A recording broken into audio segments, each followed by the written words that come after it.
Saludos y bienvenidos.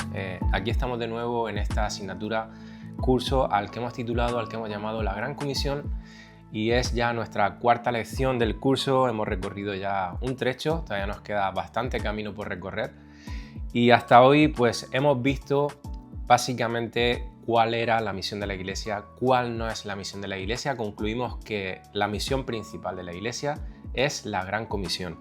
Estuvimos explicando un poco así a grandes rasgos qué es la Gran Comisión, de qué trata. También estuvimos viendo cómo esa Gran Comisión se ha convertido en la Gran Omisión y por qué razones no evangelizamos, cuáles son las excusas y las causas por las cuales no predicamos el Evangelio. Y por último, la semana pasada estuvimos hablando de a qué nos enfrentamos, cuál es la sociedad en la que nos ha tocado vivir, cuál es el pensamiento predominante en esa sociedad, es decir, la cosmovisión de nuestra sociedad.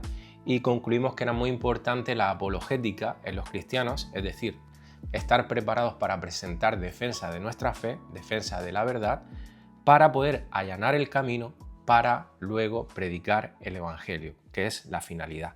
Amén. Entonces, bueno, con todo eso, situándonos un poquito en el mapa, en donde estamos ahora mismo en el camino, en esta asignatura, pues en el día de hoy necesitamos comprender algunas verdades teológicas fundamentales que afectan especialmente nuestro desempeño en nuestra labor evangelística, ¿no? Y conocer estas verdades nos van a ayudar y nos va a también animar en la tarea de predicar el Evangelio. Así que a lo largo de esta lección vamos a estar estudiando cuál es nuestro rol y cuál es el rol de Dios en el evangelismo. Vamos a ver cómo la soberanía de Dios entra en acción en la salvación del hombre y cuál es la responsabilidad humana y cómo esas dos cosas encajan y no son contrapuestas, no son contradictorias. Así que vamos a ponernos con eso en el día de hoy, que es fundamental en nuestra tarea de la Gran Comisión, especialmente en el evangelismo.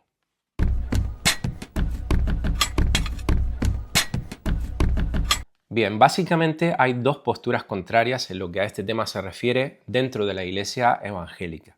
Por un lado está lo que se conoce como el incompatibilismo, que es del sector de los arminianos, así se les conocen.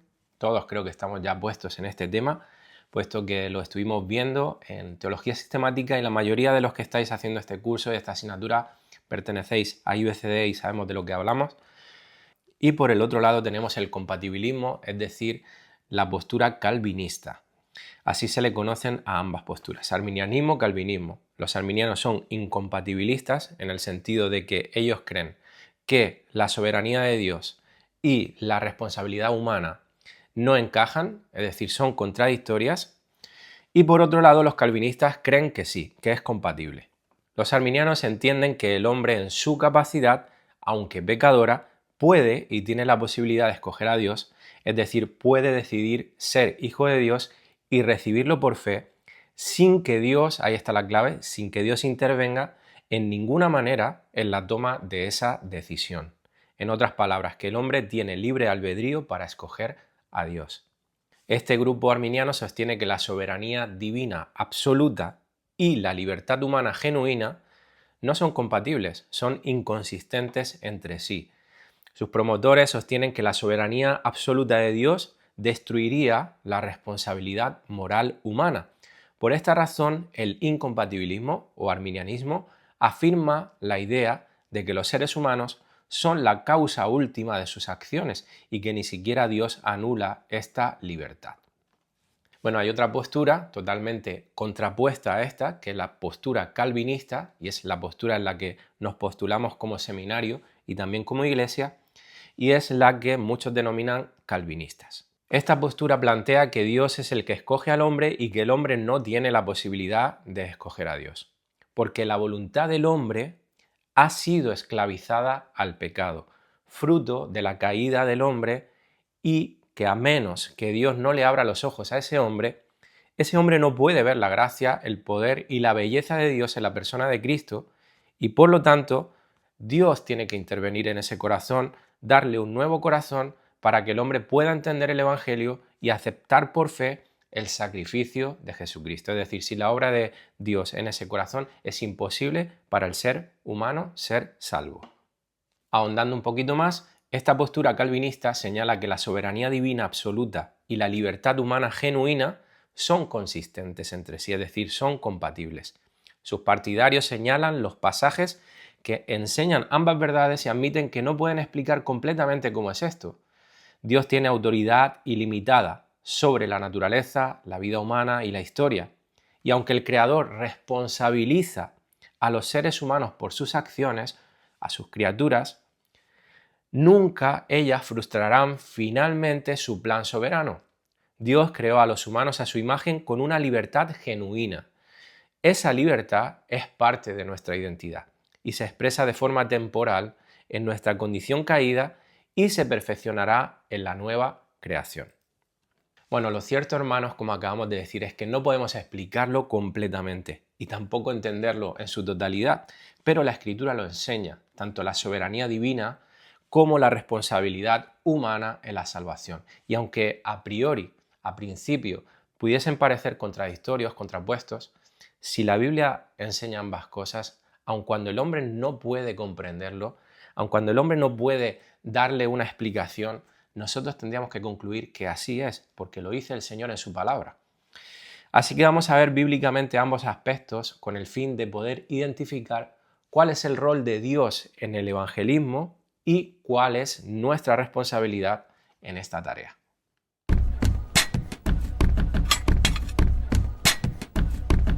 En primer lugar, ¿a qué nos referimos cuando hablamos de soberanía divina o la soberanía de Dios? Básicamente significa que Dios tiene suprema autoridad sobre todas las cosas y está en completo control en cada momento y en cada situación. Bueno, podríamos decir que de algún modo todos los cristianos evangélicos, en líneas generales, estamos de acuerdo con esta afirmación de que Dios es soberano. Lo cantamos y lo cantan todas las denominaciones, ya sean de carácter arminiano o de carácter calvinista. Todos estamos de acuerdo en que Dios es soberano. Pero cómo entendemos la soberanía de Dios ya es otro asunto. Ahí es donde hay diferencias. Y quiero que desarrollemos esto un poquito más. Debemos de ver la soberanía de Dios, hermanos, en cada aspecto de la vida, y esto incluye nuestra salvación.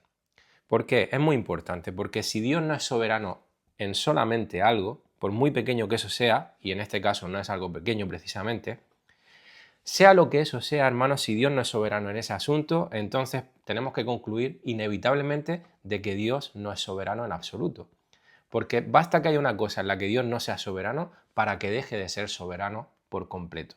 Si yo acepto que Dios es soberano, pero no en la salvación humana, entonces tenemos un problema enorme.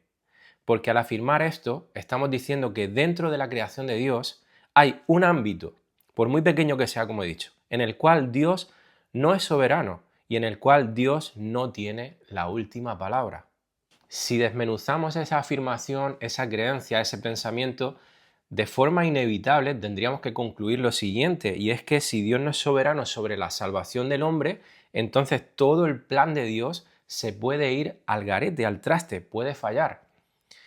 Si yo no acepto que Dios es soberano sobre la decisión humana de recibirlo como Señor, si Dios no tiene nada que ver con eso, entonces todo depende de la voluntad del hombre. Y si depende de la voluntad del hombre, se puede ir el plan al traste. Es decir, existe la posibilidad de que nadie acepte a Dios. Es así, hermanos.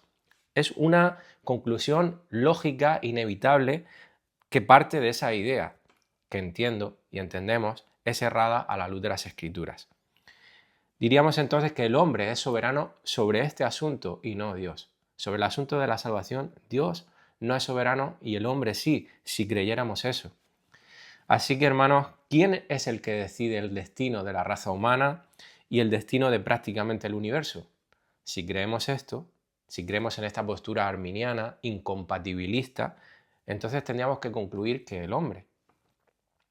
Pero hay otro gran problema. Si leemos en Efesios 2, 8 al 9, dice lo siguiente, la Biblia de las Américas: por gracia habéis sido salvados por medio de la fe, por gracia, por medio de la fe, y esto no es de vosotros, sino que es don, regalo de Dios, no por obras, para que nadie se gloríe. Hermanos, si mi decisión reposa completamente en mí, entonces yo tendría algo de lo cual gloriarme, y es de que yo he decidido seguir a Cristo, aceptar el mensaje del Evangelio. Es decir, yo obré en mi salvación. Entonces nos estamos contradiciendo. Estamos contradiciendo a las Escrituras, porque dice que si es por obras, ya no es por gracia. Si yo tengo méritos, entonces ya no es por gracia. En un sentido, hermanos, por supuesto que tomamos una decisión. Sobre eso habla claro la Escritura. Sí que tomamos una decisión. Pero esa decisión la pudimos tomar, hermanos, porque Dios nos dio la capacidad, Él nos dio un nuevo corazón, hermanos, nos puso la capacidad y el deseo para tomar esa decisión. Si no, hermanos, para nosotros hubiese sido absolutamente imposible. Como bien dice en Efesios, la fe es un regalo de Dios a nuestras vidas.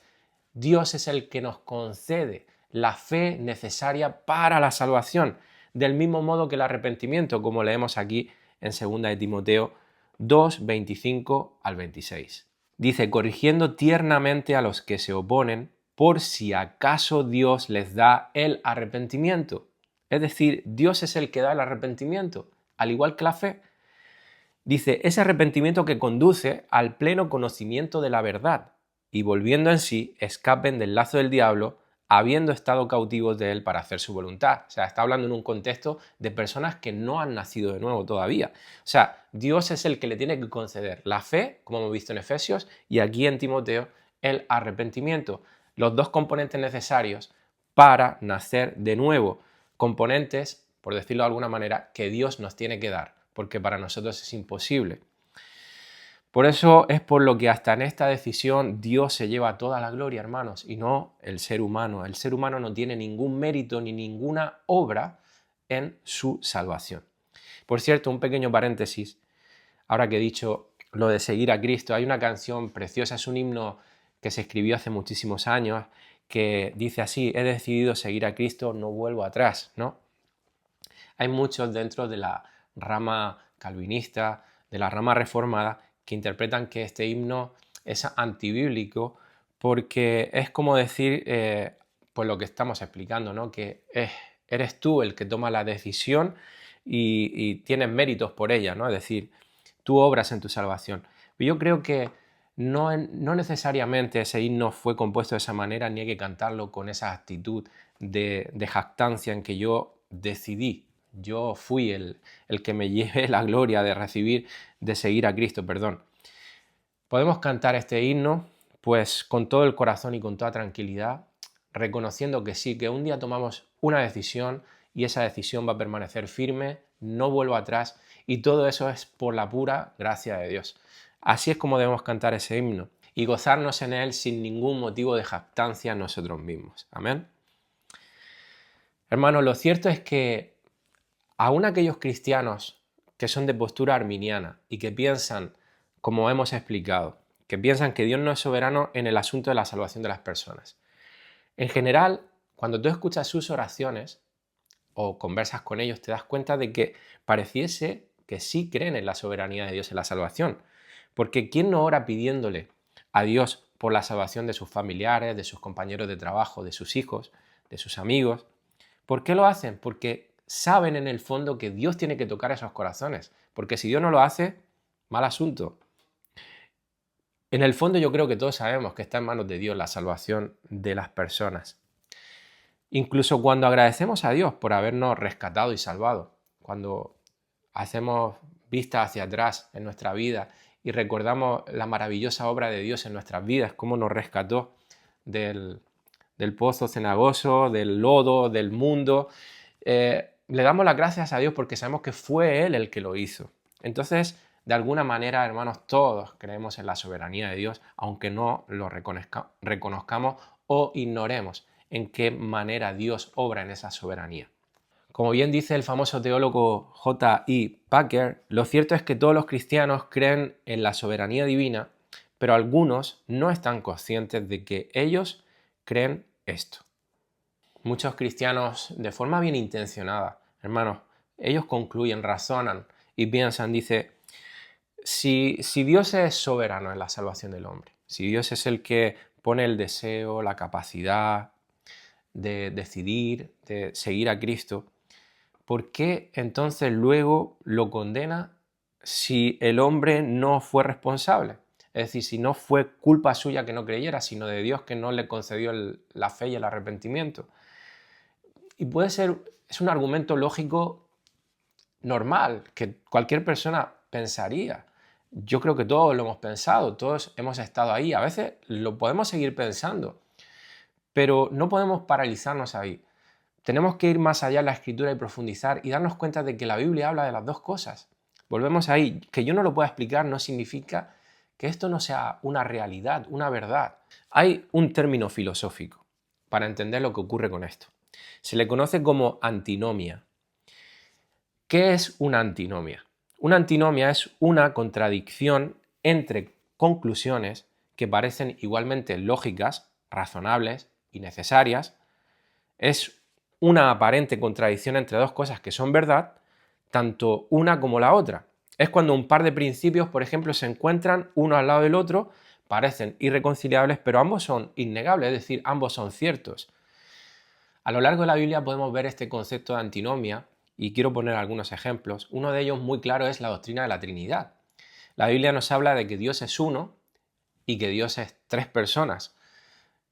Ambas son ciertas, pero ambas las juntas y parecen irreconciliables. O sea, son como contradictorias. O es uno o son tres. Bueno, con motivo de reconciliar algunas de estas verdades como la Trinidad que parecen contradecirse, es que algunos grupos religiosos pues intentan ir más allá de lo que se ha revelado en las Escrituras porque para nuestra mente es incomprensible, buscamos darle sentido y entonces acabamos concluyendo toda una serie de enseñanzas teológicas que se convierten en heréticas porque están alejadas de lo revelado en las Escrituras. Todo porque queremos darle un sentido a todas las cosas. Y al final nos metemos, hermanos, en aguas profundas y hacemos un gran mal porque vamos más allá de lo que Dios ha revelado. Y Dios no nos ha revelado todas las cosas. Por ejemplo, esto es lo que sucede con los testigos de Jehová o con los mormones. Ante la antinomia de la Trinidad, ellos dicen, si Dios es uno, entonces Cristo es una creación de Dios y el Espíritu Santo no es una persona, es una fuerza. En cambio vemos, hermanos, en la Biblia que Dios dice que es uno y la Biblia dice que también Cristo es Dios y que el Espíritu Santo es Dios. Y que Dios, el Padre, es Dios. O sea que son tres, pero es uno. ¿Le podemos dar, hermanos, una completa explicación a esto? No, no. Ya lo estuvimos viendo en teología sistemática. Nuestra mente no está capacitada. Dios no nos ha revelado más de lo que está en la Escritura.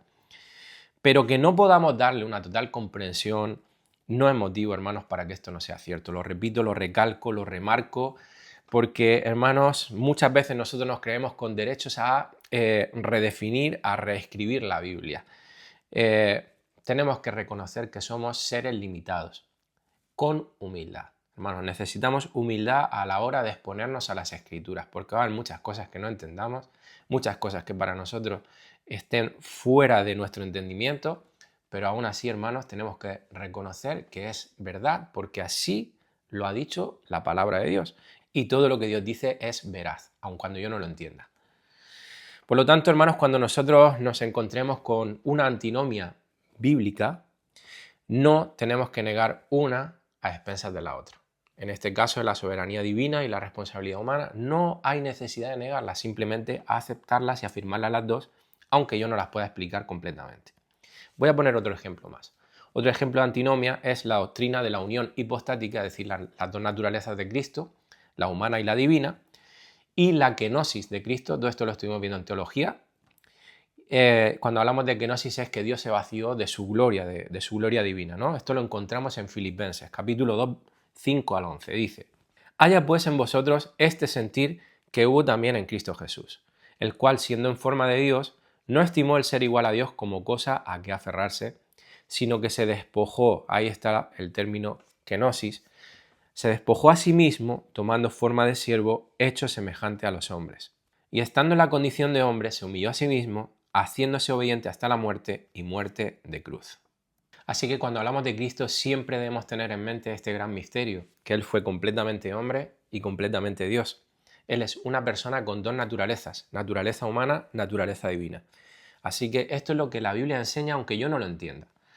Y esta doctrina ha sido una de las más atacadas a lo largo de toda la historia del cristianismo, como ya estuvimos viendo anteriormente en otra asignatura, en teología sistemática. Y hermanos, es una doctrina absolutamente vital para nuestra salvación. Creer en la total humanidad y en la total divinidad de Cristo es absolutamente indispensable para ser salvo. Porque si no aceptamos esto, hermanos, realmente estamos rechazando el Evangelio, la obra de Cristo. Repito, como he dicho en la Trinidad, hermanos, no podemos comprenderlo, no podemos explicarlo en su totalidad, pero aceptamos las dos verdades porque las dos son enseñadas en las Escrituras. Amén. Así que, con esto en mente, ya teniendo claro la existencia de este tipo de cosas en la Biblia, las antinomias, pues vamos a retornar ahora de nuevo a la soberanía divina y a la responsabilidad humana. Y vamos a explicar esto un poquito más, a profundizar, viendo cómo ambas cosas, mejor dicho, son enseñadas en las Escrituras, ¿no? Lo he dicho y lo repito, hermanos, sinceramente, yo, Josué, no entiendo cómo ambas cosas conviven por completo. Mi mente a veces es frustrante, pero hermanos, tengo que descansar y reconocer humildemente que soy un ser limitado, incapaz de comprender todo, que Dios está mucho más allá de mí, que hay un abismo de distancia entre Él y yo en el sentido de que mi razonamiento, mi lógica, mi forma de pensar, mi capacidad intelectual, mi capacidad espiritual, todo eso hay un abismo enorme. Como dice la Escritura, aunque es en otro contexto, mis pensamientos no son vuestros pensamientos, ni mis caminos vuestros caminos. Dios nos ha querido revelar lo que Él ha querido, hermanos, y eso es suficiente para nosotros. Hermanos, es muy sano para nosotros aceptar nuestras incapacidades y nuestras limitaciones. No solo en esto, sino también en cualquier ámbito de la vida, ¿verdad? Es muy importante aceptar nuestras incapacidades y nuestras limitaciones.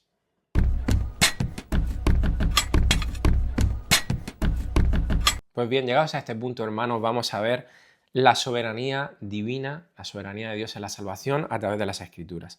Y todo, hermanos, empieza con la elección de Dios. Dios elige a aquellas personas a las que Él decide salvar, es decir, a sus escogidos. Esta doctrina de la elección, o también conocida como la predestinación, está claramente expuesta a lo largo de las Escrituras. Por ejemplo, en el Nuevo Testamento aparece 25 veces. La elección es un acto de Dios antes de la creación, en el que Él escoge que algunas personas sean salvas, no a causa de ningún mérito previsto en ellas, ni siquiera porque Dios vio de antemano que estas personas iban a creer en Él, sino únicamente por su beneplácito y soberano placer. Dice en Efesios 1, 4 al 5 y el 11, según nos escogió en Él antes de la fundación del mundo, para que fuésemos santos y sin mancha delante de Él, en amor habiéndonos predestinado para ser adoptados hijos suyos por medio de Jesucristo, según el puro afecto de su voluntad, únicamente por su beneplácito, hermanos. Dice, en Él asimismo tuvimos herencia, habiendo sido predestinados conforme al propósito del que hace todas las cosas, y lo recalca, lo remarca, según el designio de su voluntad. Nosotros no teníamos nada que ver absolutamente en esto. Fue porque Él lo quiso así. Él escogió como Él quiso escoger. Hechos 13:48 dice que los gentiles oyendo esto se regocijaban y glorificaban la palabra del Señor y creyeron todos los que estaban ordenados para la vida eterna, hermanos. Qué importante este versículo también. Así que, hermanos, la elección de Dios fue la que antecedió a la fe y la hizo posible.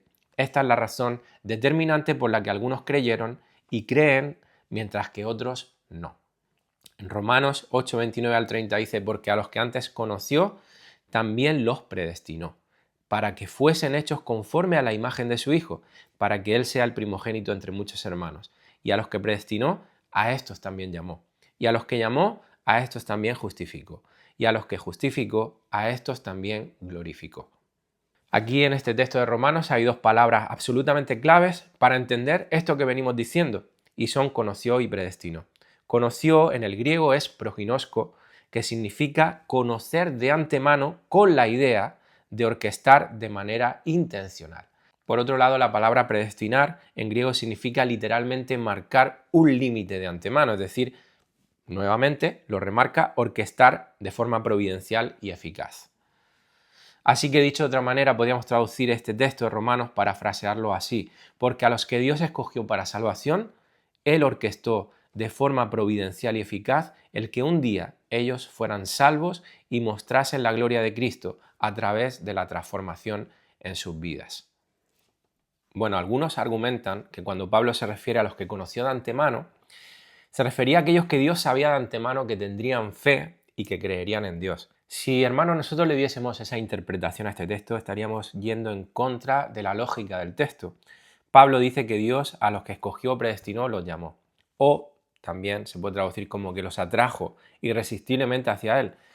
El llamado aquí es la obra soberana de Dios que lleva a una persona a la fe por medio de la cual ella es justificada. Una vez que estas personas fueron a Dios porque Dios lo posibilitó que fueran a Él, ya que si no, como hemos dicho, sería imposible para ellos, entonces fue que los justificó. ¿Cómo justifica Dios a las personas? Por medio de la fe. ¿Y la fe qué es? Un don de Dios, como ya hemos visto. Por lo tanto, hermanos, Dios puede justificar a estas personas porque los escoge, porque los llama y porque pone esa fe en sus corazones, no por ninguna otra cosa, hermanos.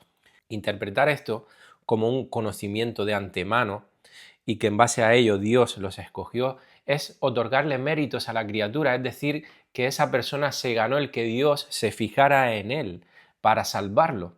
Es decir, es una salvación por obras. Repetimos lo mismo que hemos dicho al principio. O sea, esa persona está haciendo méritos. No, no se trata de eso, es por gracia. Dios escoge en base al puro afecto de su voluntad, como hemos leído en Efesios. En referencia a esto, pues usan este texto que está en 1 de Pedro 1:2, que dice que elegidos según la presciencia de Dios Padre, esa palabra es muy importante, en santificación del Espíritu, para obedecer y ser rociados con la sangre de Jesucristo, gracia y paz os sean multiplicadas. Esa palabra presciencia, que quiere decir conocimiento previo, no podemos interpretarlo de esta manera, como acabamos de decir, porque va nuevamente en contra de la lógica del texto. Esa palabra es la misma que utiliza Romanos 8:29 y es ese conocimiento orquestado y providencial de Dios. De hecho, el mismo texto, si seguimos leyendo, dice que es para obedecer y ser rociados con la sangre de Jesucristo. Es decir, elegidos según la presciencia de Dios Padre para obedecer, no porque Él sabía que iban a obedecer. Son dos cosas diferentes. Es decir, ellos pudieron obedecer porque fueron escogidos previamente. La otra ocasión en la que se utiliza esa misma palabra griega de presciencia en el Nuevo Testamento la encontramos en Hechos 2:23 y allí el mismo Pedro la usa para decir lo siguiente. Dice, este Jesús fue entregado por el plan predeterminado y el previo conocimiento, ahí está la palabra presciencia, el previo conocimiento de Dios, y ustedes lo clavaron en una cruz por manos de impíos y lo mataron. La pregunta entonces sería, hermanos, ¿cómo sabía Dios que los impíos iban a crucificar a su Hijo, a Jesucristo? Bueno, la respuesta, según este versículo, reside en el plan predeterminado de Dios, porque Él, hermanos, lo había orquestado para que sucediese y ocurriese de esta manera. Dios estipuló que su Hijo fuese entregado y muriese en la cruz tal como ocurrió. Él lo predeterminó, lo orquestó de antemano. Hermanos, en otras palabras, Dios sabe las cosas de antemano porque Él las decreta así. De la misma manera, hermanos, Dios sabe quiénes van a creer en Él porque Dios es el que determina quiénes van a creer. Es decir, es el que da la capacidad, el que da la fe, el que da el arrepentimiento a las personas para que nazcan de nuevo y no al revés. Otro texto que posiblemente sea el más clarificador de esta doctrina de la elección lo encontramos en Romanos 9. En Romanos 9, 10 al 18 dice, cuando Rebeca concibió de uno, de Isaac, nuestro padre, pues no habían aún nacido, ni habían hecho aún ni bien ni mal. Fijaros ahí este detalle que Pablo deja. Dice, ellos no habían hecho todavía nada, ningún mérito. Dice, para que el propósito de Dios conforme a la elección permaneciese, no por las obras, sino por el que llama. Es decir, que no se trata de que ellos hiciesen algo, ni siquiera habían nacido. Y Dios ya escogió a uno de ellos. Dice, se le dijo, el mayor servirá al menor. Como está escrito, a Jacob amé, mas a Esaú aborrecí. Es decir, a Esaú lo reprobé. ¿Qué pues diremos? ¿Que hay injusticia en Dios? En ninguna manera. Pues a Moisés dice, tendré misericordia del que yo tenga misericordia y me compadeceré del que yo me compadezca. Así que no depende del que quiere ni del que corre, sino de Dios que tiene misericordia. Porque la Escritura dice a Faraón, para esto mismo te he levantado, para mostrar en ti mi poder, y para que mi nombre sea anunciado por toda la tierra, de manera que de quien quiere tiene misericordia, y al que quiere endurecer, endurece. Hermanos, son pasajes duros. No son difíciles de comprender en el sentido de que están muy claros, muy bien explicados. No hace falta darle explicación a esto. El problema surge que para nosotros esto es injusto. O sea, nos genera un conflicto interior que nos hace rechazar esta verdad. Por eso es que Pablo adelanta este pensamiento, es esa emoción, ese sentimiento que se va a levantar en nuestros corazones. Y en el versículo 14 dice, ¿qué pues diremos? ¿Que hay injusticia en Dios? A lo que responde rotundamente, en ninguna manera. Y continúa diciendo en el versículo 19, pero me dirás, ¿por qué pues inculpa? Porque ¿quién ha resistido a su voluntad? Mas antes, hombre, ¿quién eres tú para que alterques con Dios? ¿Dirá el vaso de barro al que lo formó, ¿por qué me has hecho así? ¿O no tiene potestad el alfarero sobre el barro para hacer de la misma masa un vaso para honra y otro para deshonra? Hermanos, son versículos incontestables. Hermanos, no se puede negar estas verdades aquí. Lo vemos en todas las escrituras. A lo largo de todo el Nuevo Testamento vemos cómo la elección es predicada no solamente por Pablo, porque siempre se argumenta que es Pablo, no, Pedro, el mismo Jesús, en el Evangelio de Juan está lleno de esta enseñanza, hermanos. Pero acabamos tildando a Dios de injusto, o sea, porque no queremos aceptar esto. Se pone en juego nuestro orgullo, ¿no? Nuestras emociones. Y aquí vemos, hermanos, los afectados que están nuestros corazones por el pecado y de los necesitados que están de ser sanados por Dios. Justo por definición es todo aquello que Dios hace, todo aquello que Dios decreta, porque en Él no hay ningún tipo de injusticia ni maldad. Él es el creador y el dador de la justicia. Si algo nos parece injusto en Dios, el diagnóstico es muy sencillo. El problema está aquí dentro, en nuestros corazones, no en Dios. El problema lo tienes tú y lo tengo yo. La Escritura nos muestra que Dios soberanamente, antes de la creación, decidió pasar por alto a algunas personas. Es decir, no las escogió, las pasó por alto y así manifestó también su perfecta justicia. Es doloroso para nosotros entender esto, hermanos, pero es la realidad. Es lo que enseñan las Escrituras y Dios no es injusto haciendo eso. ¿Por qué? Porque nadie se merece la justicia y la misericordia de Dios. Cuando nosotros decimos que Él pasa por alto a algunas personas, lo que estamos diciendo es que Dios les deja en su estado pecaminoso con el que el pecador mismo nace y escoge permanecer. Por supuesto que dentro del calvinismo hay algunos extremos, no recuerdo si fue la semana pasada o la anterior que estuvimos citando brevemente el hipercalvinismo, del cual nosotros como seminario y como iglesia estamos totalmente en contra, él enseña, esta postura enseña que al igual que Dios obra en sus escogidos la gracia salvífica, es decir, la capacidad y el deseo para ser salvos, de la misma manera obra el mal en los corazones de los reprobados para que no lleguen a la fe. Es decir, se lo impide. Y esto no es bíblico, hermanos. Esto no es bíblico y haría a Dios autor de mal. Por lo tanto, tenemos que decir, refutar y renegar de esa doctrina, de esa enseñanza hipercalvinista. Esto no fue lo que enseñó Calvino y no es lo que enseñan las Escrituras. Hermanos, Dios no obra ningún mal en los que no son escogidos ni tampoco les impide a venir a la fe. De hecho, hace un llamado a todas las personas a que vengan a Él, porque hay en Él deseo de perdonar pecados, deseo de salvar al ser humano. Entonces, cuando en las Escrituras nos encontramos frases como que Dios endurece el corazón de Faraón, básicamente lo que está diciendo es que lo deja, no le pone límites, no lo restringe, simplemente deja que vaya como un caballo desbocado en ese endurecimiento que su corazón tiene y que va a ir a más al no ponerle Dios esos límites, ¿no? Va a ir cuesta abajo y sin frenos. Dios lo abandona a su propia iniquidad y de forma natural el corazón pues rebelde se manifiesta, se endurece y acaba rechazando cada vez más a Dios hasta el punto de que llega a negar su existencia, como es lo que pasa en los corazones de muchísimas personas en este mundo. En Judas capítulo 4 dice que algunos hombres han entrado encubiertamente en la iglesia, los que desde antes habían sido destinados para esta condenación, fíjate, habían sido destinados para esta condenación en el sentido de que Dios les retiró, o sea, Dios pasó por alto a estas personas, hombres impíos que convierten en libertinaje la gracia de nuestro Dios y que niegan a Dios, el único soberano, y a nuestro Señor Jesucristo. En 1 Pedro 2.8 dice, porque tropiezan en la palabra siendo desobedientes, a lo cual fueron también destinados. En ese sentido que hemos explicado, hermanos. Proverbios 16.4 dice que todas las cosas ha hecho Jehová para sí mismo y aún al impío para el día malo, el día del juicio. Hay ocasiones, hermanos, en donde la gente teme que haya alguien que quiera escoger a Dios.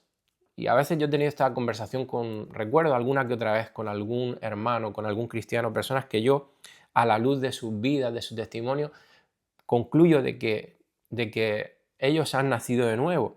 Pero hay en ellos a veces dudas porque piensan de esta manera, yo quiero escoger a Dios, pero ¿y si Dios no me ha escogido a mí? Dios me va a rechazar. Hermano, esto no es lo que nos enseña las Escrituras. En Juan 6.37 dice que de ningún modo Dios echará fuera a aquel que viene a Él. Amén. Por supuesto, en el mismo versículo Él dice, en el 37, todo lo que el Padre me da vendrá a mí. Es decir, solo van a venir a mí aquellos que han sido escogidos y al que a mí viene. No le echo fuera. Más adelante, en el versículo 44 dice, ninguno puede venir a mí si el Padre que me envió no le trajere. ¿Veis lo que decía, hermanos? El Evangelio de Juan, al igual que las epístolas de Pablo, son claras en este aspecto de la soberanía de Dios en la salvación. Y sigue diciendo, y yo le resucitaré en el día postrero.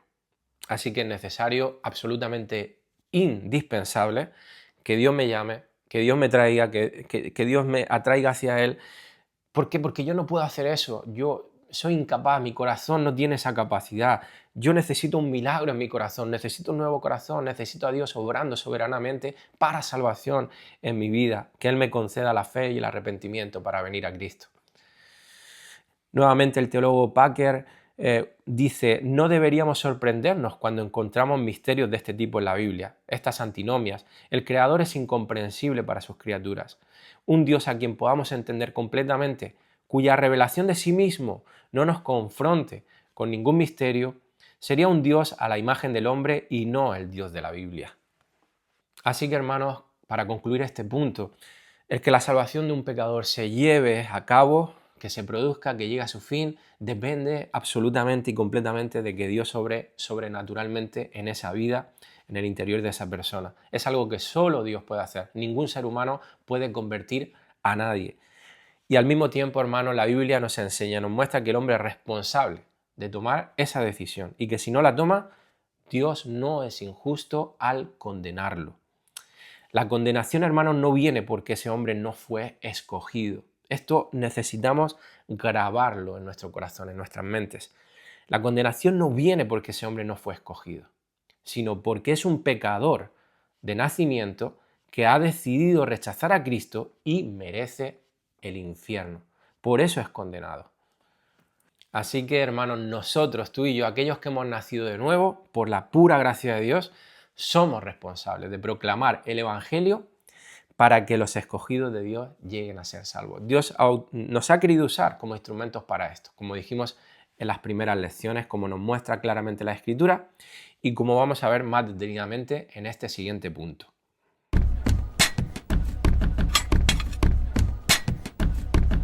Hermanos, ¿cuál es nuestro rol en el evangelismo? Bueno, el Señor no quita nuestra responsabilidad a pesar de su soberanía en la salvación del ser humano.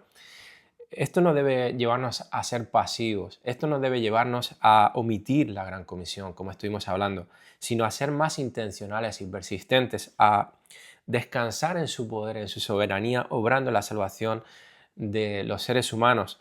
Esto tiene que enseñarnos a confiar plenamente y descansar en Él, en nuestra labor, en nuestra encomienda evangelística. Porque nosotros, hermanos, no tenemos la capacidad de producir resultados si no es por el Señor. Así que esto elimina todo orgullo en nosotros como evangelistas, ¿no?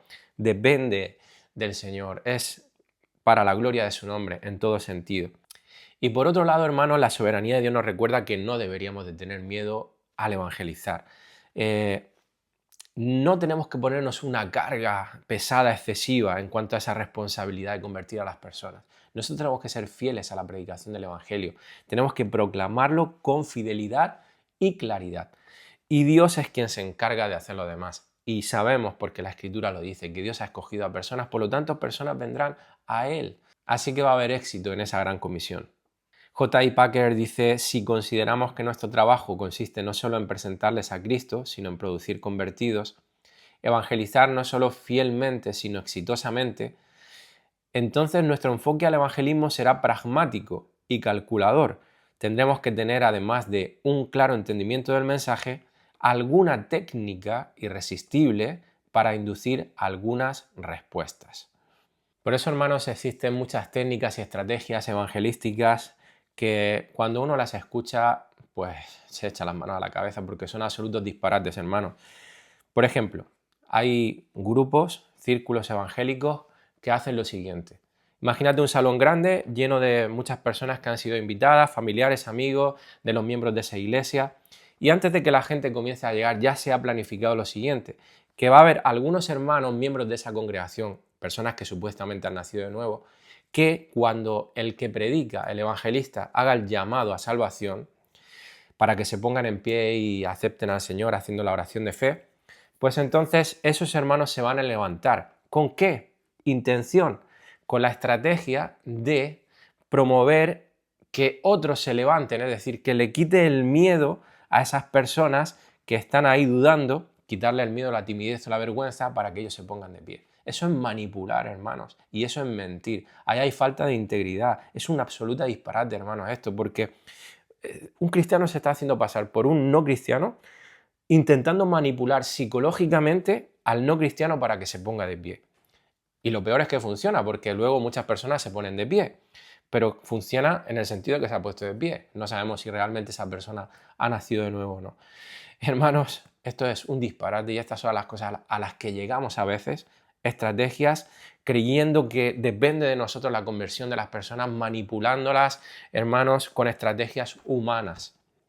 Nosotros, hermanos, no tenemos que caer en estas irreverencias, en estos disparates, tenemos que ser fieles en comunicar el Evangelio verdadero, tal cual lo enseñan las Escrituras, y no movernos de ahí sea cual sea el resultado, hermanos.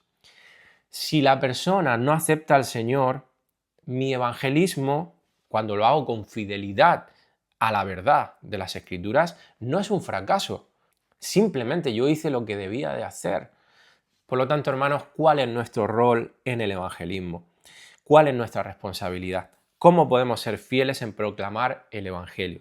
Bueno, hay tres cosas fundamentales, hermanos, que estamos llamados a hacer, y son orar por los perdidos, buscar a los perdidos y proclamarle el evangelio a los perdidos. Esas tres cosas.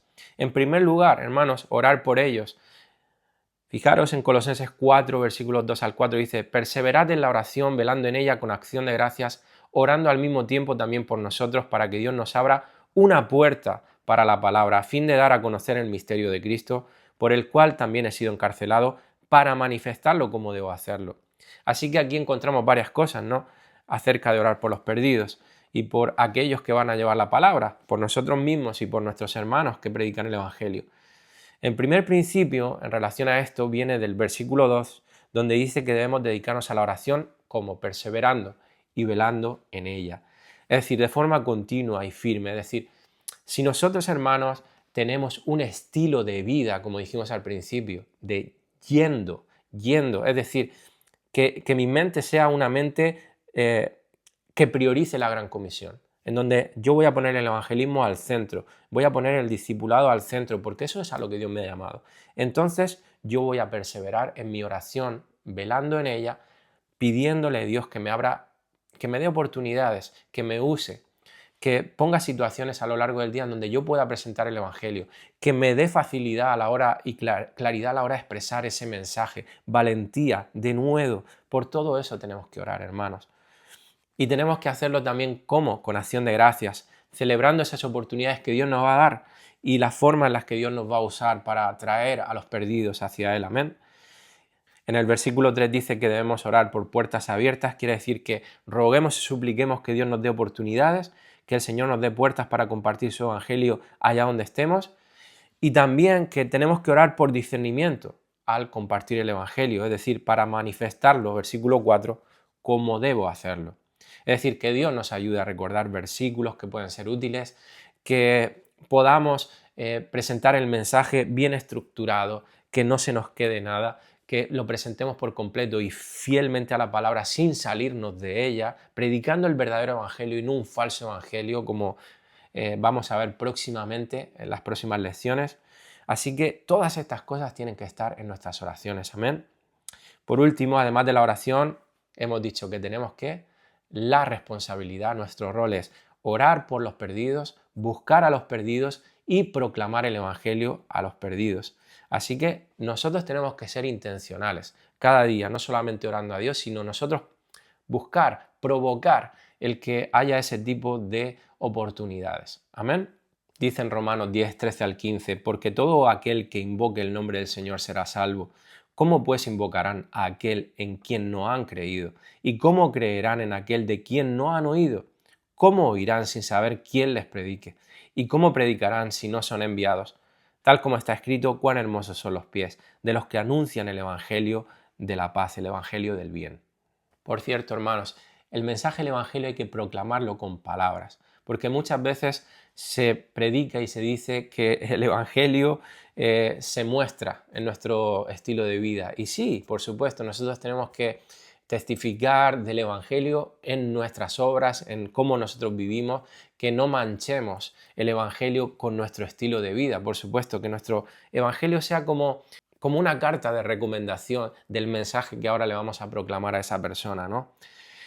Si no lo proclamamos con palabras, si no lo transmitimos, no estamos predicando el evangelio, no se muestra solo en nuestra vida. Necesitamos compartirlo con nuestra boca, explicándoselo a las personas.